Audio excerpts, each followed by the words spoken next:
Amigos da TV Cultura, está começando mais um Campus em Ação. E a gente entra em campo, levantando a galera universitária com o que há de melhor na produção audiovisual. O lance hoje é chegar na final, fazer história e levar o caneco pra casa. Então bora colocar esse vídeo pra rodar, gente? O árbitro apita e começa a partida. A bola está com pequenos clubes, grandes momentos. Vídeo realizado pelos alunos da Universidade Metodista de São Paulo. Bora conferir. Como é que é ali? Ensina. Ah, amor, aí tem que botar sainha e tem que requebrar.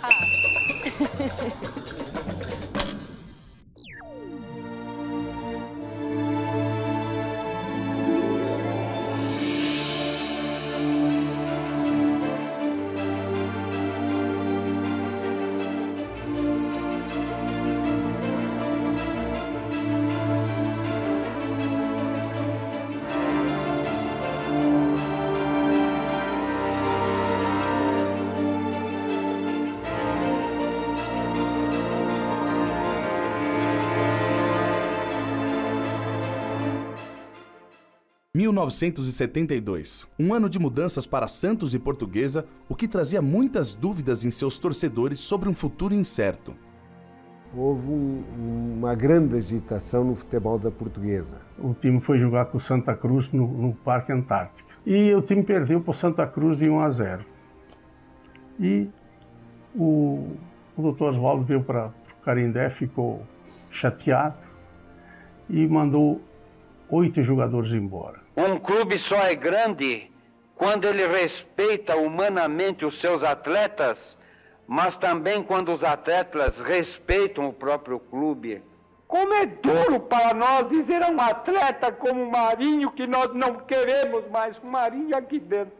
E chamou o Cilinho, que era o técnico, e disse: eu não vou contratar ninguém, nós temos um bom futebol de base, vamos colocar os garotos formados na base e vamos ver o que vai dar. A Portuguesa ali aproveitou e fez o lançamento dos jogadores das equipes de júnior. Subiram 9 jogadores para a equipe principal, uns foram titulares, outros acabaram ficando na reserva e alguns emprestados. Então aí subiu o Basílio, o Wilsinho, o Xaxá, o Cardozinho, Isidoro. E nesse time apareceu também o Enéas, né? Que era uma peça fora de série da equipe. Então esse time lutou em 72, mas em 73 estava afiado. José Macia, o Pepe, ex-ponta esquerda, assume o Santos como treinador. Havia uma grande expectativa que Pepe faria um grande trabalho e o time da Vila Belmiro voltasse a ser campeão. O Pepe era a cria da casa, conhecia tudo aqui do Santos. A torcida depositava muita esperança nele, porque o Pepe sempre foi chamado de uma espécie de menino da vila. Eu era convocado quando caía algum treinador do Santos, quando saía algum treinador, quando era demitido, eu ocupava o seu cargo por alguns jogos. Então eu já tinha assim alguma experiência. Embora não fosse mais aquele grande time, ele ainda era um timaço e tinha o Pelé, só, mais nada. Numa fase já de estabilização de sua carreira, mas era ainda um jogador excepcional.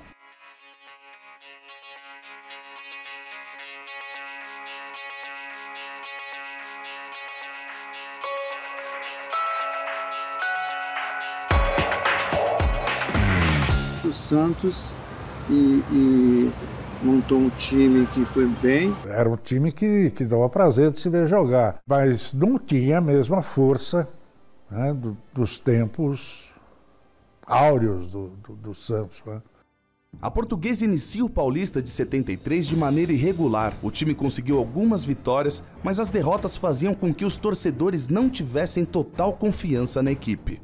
O Cilinho vinha sofrendo um processo de desgaste no clube e o time não tinha decolado. Queria mudar a estrutura do time, queria fazer uns jogadores rodando, jogando. E culminou com um jogo contra a Ferroviária aqui mesmo no Canindé, um sábado à tarde. Ele quis fazer uma aventura, ele pôs o Cardozinho de ponta direita Ele queria que o time aprendesse a marcar. E os laterais tinham que participar junto com os ponteiros direito e ponteiro esquerdo a marcar. E a pressão começou antes do jogo.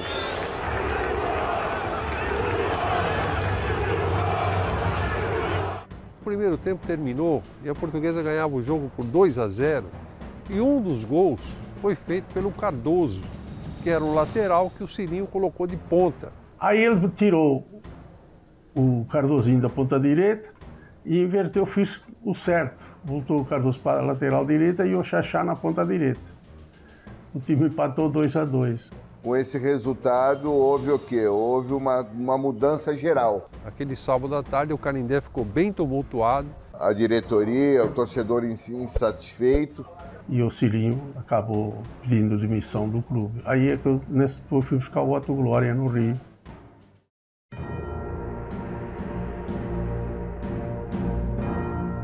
Quando o Otto chegou aqui em 73, ele vinha credenciado pelos trabalhos dele como treinador, pelo 3º lugar do Mundial. Como eu conhecia, né, evidentemente que achava que nós poderíamos ter um grande suporte técnico. E o que ele falava, se você ouvisse e fizesse aquilo que ele pedia, era certo. O time era formado com Zecão no gol. A primeira linha era com o lateral direito Cardoso, o central Pescuma, o quarto zagueiro Calegari e o lateral esquerdo Isidoro. Na frente da defesa, ele montou uma segunda linha que tinha Xaxá, Badeco, Basílio e Wilsinho.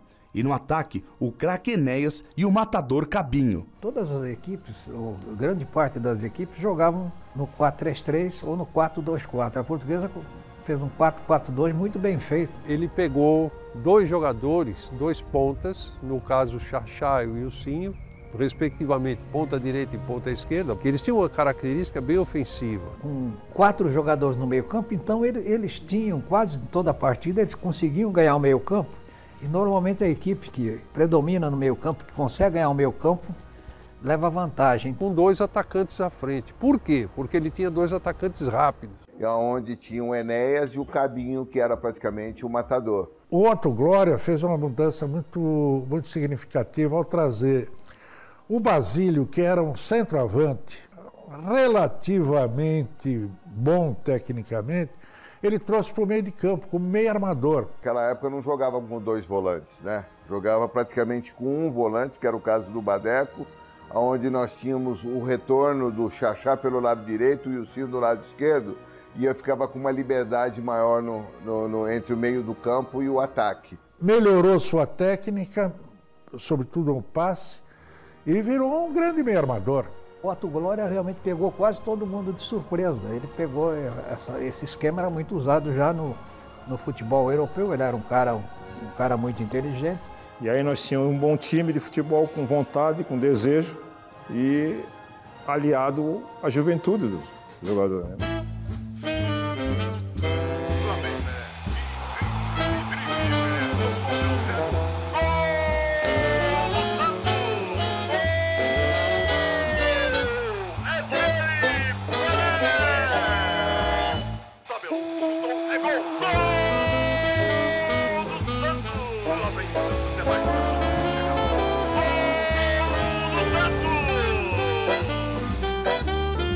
Pelo fato de ter vencido o primeiro turno, aumentou esse favoritismo. Houve uma queda de produção, parece que psicologicamente o efeito da conquista do primeiro turno teve um efeito negativo. Pareceu uma derrota, pareceu outra e tal, e aí nós tivemos que nos contentar em aguardar a decisão.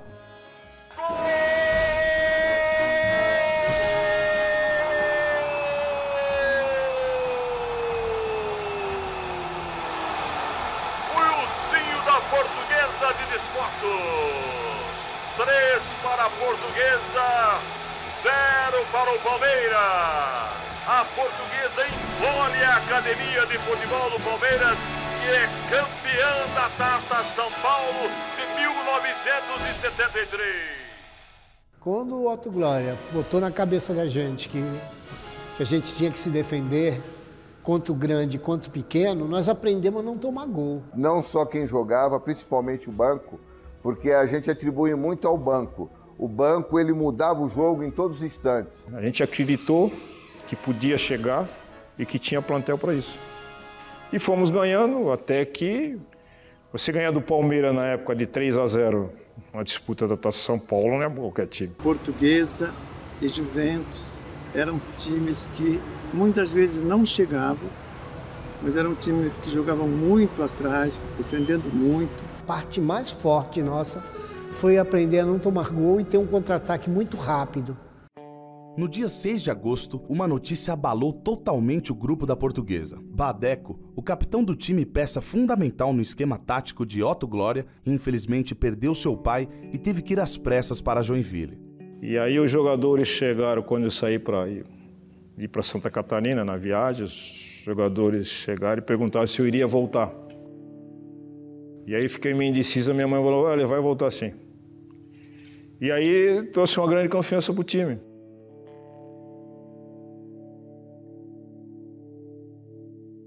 Uma quarta-feira à noite, no Pacaembu, onde a Portuguesa neutralizou os pontos chaves do time do Santos. Esse foi o jogo essencial nosso dentro do Campeonato Paulista. Dali para frente, a imprensa começou a ver a Portuguesa com os outros olhos. Aquele jogo praticamente foi o que decidiu o segundo turno do campeonato. Gol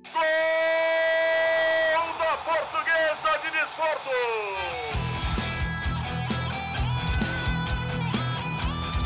Pode comemorar a torcida rubro-verde. A Lusa está classificada para a final do Campeonato Paulista de 73. Gol da Portuguesa! Apesar da Portuguesa ter feito um segundo turno excepcional, o time da Vila Belmiro possuía mais históricos de finais e títulos do que o time do Canindé. Seria o último campeonato paulista de Pelé. Ele queria a conquista desse título a qualquer custo. O Pelé sempre foi um cara ganhador, né? Ele estava muito preparado, ele estava vendo a perspectiva de ganhar esse título. Porque nós não sabíamos que ele ia encerrar a carreira, ele ia dar continuidade à carreira dele. Ele fazia questão de ganhar esse título, isso aí ajudou muito. E é lógico, como todos nós queríamos conquistar o título, e ele mais ainda, né? Era o grande incentivador do nosso jogador. Enéas era jovem, mas já era possível ver o seu grande talento.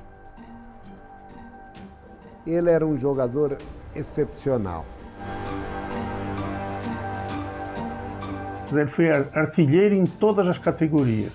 Era um jogador diferente, com domínio de bola fantástico. Finalizava bem, tinha um excelente domínio de bola e era muito ágil com a bola nos pés. Seu único problema era se desligar da partida em alguns momentos. Teve um jogo no Pacaembu. E tá eu e o Basílio no meio do campo, correndo para cá, correndo para lá, e o Enéas assistindo a briga. Pô, corremos para cima dele, demos uma dura nele e tal. O neguinho pegou a bola, driblou todo mundo, foi lá, fez o gol. E veio para mim, pro Badeco, e falou, bom, e agora? Foi um dos maiores jogadores que a Portuguesa teve. Não foi só ele, mas ele foi um dos maiores que a Portuguesa teve. Eu tive a felicidade de ter jogado com ele desde o juvenil. Final do primeiro tempo e a gente volta com Campos em Ação. A vitrine das produções audiovisuais das universidades brasileiras. Campos em Ação de volta com o vídeo. Pequenos clubes, grandes momentos. O favoritismo do time santista era tão grande que a mídia esportiva consagrava o Santos campeão antes mesmo da bola rolar. Um jogo eventualmente a ser decidido em detalhes. E detalhes em que, taticamente, eu acho que Otto Glória levava uma pequena vantagem, pelo menos ainda naquele momento, sobre o Pepe. Muita gente apregoava que a Portuguesa já tinha feito o que tinha que fazer no campeonato. Tinha ido até onde deu. Dali para frente o que viesse era lucro. Que o Santos seria o campeão, né? Por causa do Pelé, né? Pelé em 73, ele ainda tinha 33 anos, era molequinho, né? Essa ausência da Portuguesa em finais fazia com que o torcedor da Portuguesa ficasse muito tenso, muito ansioso. Então você não consegue dormir. Você quer fechar o olho, mas aquilo vem na tua mente. Você está respirando decisão. E atenção, torcida brasileira! Primeiro impacto emocional. Todo jogo decisivo é um jogo de muita responsabilidade. Vale um título, os ânimos estão exaltados, o teor de nervosismo das equipes é alto e você tem que ter um equilíbrio emocional, porque todo mundo pode errar, menos você, árbitro. Tinha aquela beleza, aquela coisa linda do futebol brasileiro, né, que era o espetáculo. Era realmente algo que dava uma moldura excepcional, mesmo se o jogo não fosse tecnicamente muito bom. No dia 26 de agosto de 1973, mais de 116 mil torcedores foram ao estádio do Morumbi e a renda foi recorde em São Paulo. No começo do jogo, o time do Santos era melhor em campo, jogava com mais tranquilidade e era mais ofensivo. Já a Portuguesa só se defendia e estava nervosa.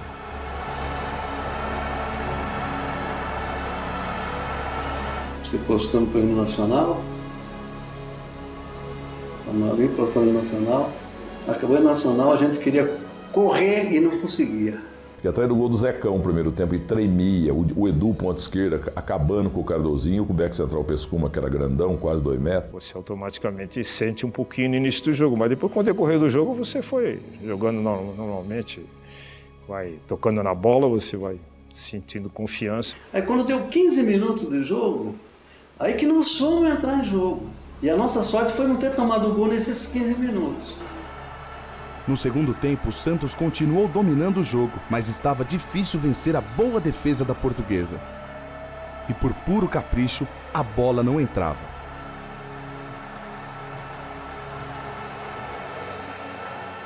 Nós fomos prejudicados pelo senhor Armando Marques. Houve um desvio para trás de um zagueiro de área do Santos. Foi um jogador do Santos chamado Turcão.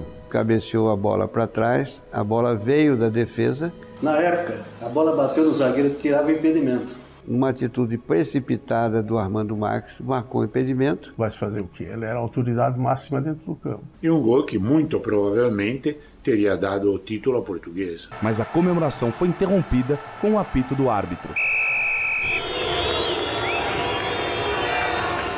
0-0 nos 120 minutos, a decisão do Campeonato Paulista seria através dos pênaltis. É um jogo predestinado ao empate.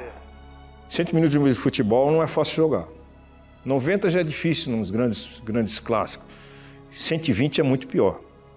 E você está com as pernas cansadas. E aí vai ter que bater pênalti ainda. Então, a cuca do jogador que vai cobrar as penalidades precisa estar muito bem arejada, né?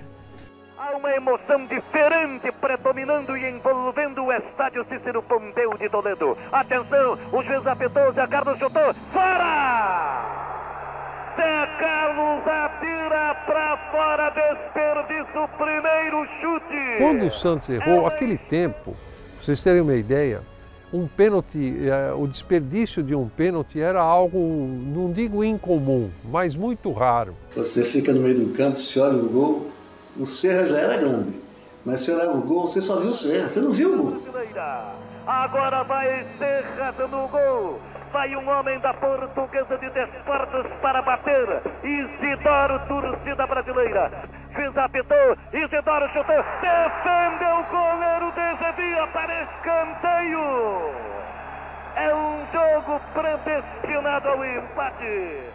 Agora Carlos Alberto para bater pelo Santos e Zecão para defender pela Portuguesa. A experiência de um, atenção, goleiro chutou, gol!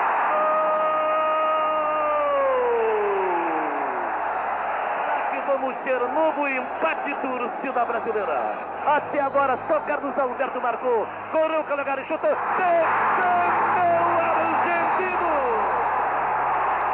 A coisa complica-se para a Portuguesa. Que é o reflexo do nervosismo, daquela coisa, né? Que você não está muito acostumado com a decisão. Agora prepara-se Edu para bater, o Santos está ganhando por 1-0. Zecão para defender, o juiz já apitou. Edu correu, chutou, gol! Gol de Edu! Agora vai o Wilsinho, é um canhoto. O Wilsinho correu, chutou. Bateu no poste!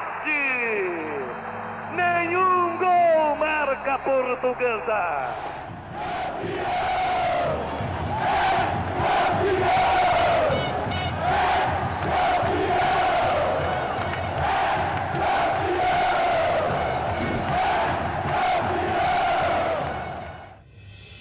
Todo mundo percebeu, só o Armando Marques que não percebeu.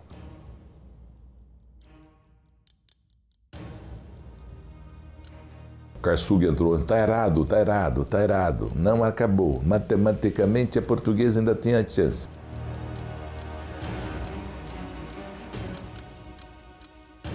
Na hora eu falei, não acabou, não acabou, não acabou, porque Osmar, na onda da coisa, começou a gritar Santos campeão. Naquela época, a regra do jogo estabelecia a obrigatoriedade das 10 cobranças e só foram executadas 6. Então a Portuguesa cobrou 3 pênaltis e errou os 3. E o Santos cobrou 3 e acertou 2. Contar no dedo, 1, 2, 3, 4, 5. Mas sei lá o que deu nele, não daquele streamlick que ele tinha, né? Veio a reportagem toda, entrevistar, campeão e tal. Então eu entrei no bolo, falei, acho que ele está enganado, sou eu. O árbitro Armando Marques encerrou as cobranças quando o placar marcava 2-0 para o Santos e decretou o Santos Futebol Clube campeão paulista de 73. O Armando tinha um temperamento muito explosivo, ele estava absolutamente calmo até a entrada do estádio. O jornalista da Rádio Bandeirantes colocou o microfone no rosto dele e perguntou por que todos os jogos decisivos dele sempre existia um problema. A partir desse instante, ele se descontrolou e já não era mais o mesmo. Já em 71, ele tinha errado no lance decisivo. De vez em quando, ele dá um escorregão. Ainda que muitas vezes não é ele sozinho. Os bandeiristas podiam ter ajudado, falado e tal, mas erros que realmente não dá para entender. Mas eu não culpo tanto ele. Eu, ali naquele instante, eu culpo o Pelé. Desde o momento que nós perdemos o terceiro pênalti, o Pelé saiu vibrando, dando murro no ar. E aquilo foi todo mundo atrás, né? Só encontrei o Armando Marques no vestiário. Foi quando eu comuniquei a ele que havia um erro. E ele só tomou conhecimento desse erro com a nossa interferência lá no vestiário. Otto Glória, percebendo o erro cometido pelo árbitro, colocou todo o seu time dentro do ônibus e partiram para o Canindé sem sequer tomar banho. Eu, como era um dos últimos que estava no campo, eu só sei que foram tirando minha chuteira, tirando minha camisa. Aí veio o Sr. Nunes para mim e disse, Sr. Silvio, o Sr. Armando está chamando lá para completar os pênaltis. Eu disse, Sr. Nunes, infelizmente aqui ó, não tem mais, o Wilson já bateu e o goleiro que está aí é reserva. Só se o senhor quer que vá eu e o presidente. O Otto sabia das dificuldades, falou, vou deixar um problema para eles resolverem, tira o meu time daqui. Constatado o erro de Armando Marques, o presidente da Federação Paulista de Futebol convocou uma reunião às pressas com os presidentes dos times da partida. Foi um dos momentos mais ridículos, mais patéticos da história do futebol. Não havia disposição de fazer um jogo extra, que teria sido mais lógico. Quer dizer, não havia. Podia haver, no dia seguinte fazer. Mas... Eu estava escutando o rádio, bem aquele rádio grandão nas orelhas, ela vinha descendo, escutando, e foi aí que eu falei para a moçada, ei moçada, para que Deus é. Dá um ineditismo de nós termos 2 campeões num campeonato. Em um comum acordo entre todas as partes, a Federação Paulista de Futebol decretou Santos e Portuguesa campeões paulista de 73.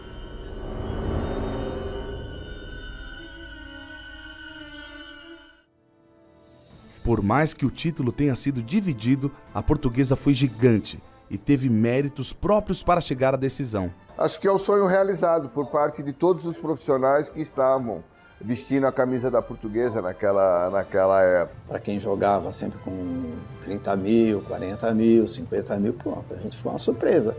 Choramos muito. Quando chegamos na Portuguesa, a sirene tocava, tem uma sirene lá que não toca nunca. Quando você passa por isso, certas coisas te vêm porque você conseguiu levar um time a uma conquista. Fomos totalmente diferentes, que foi 2 times campeão. Então, se você perguntar que foi o campeão de 60, que foi o campeão de 85, ninguém sabe. Mas de 73 é Santos e Portuguesa, isso aí ficou para a história. Quando você ouvir falar de Portuguesa de Desportos, lembre-se, em campo, ó Portuguesa, para nós é sempre o time campeão.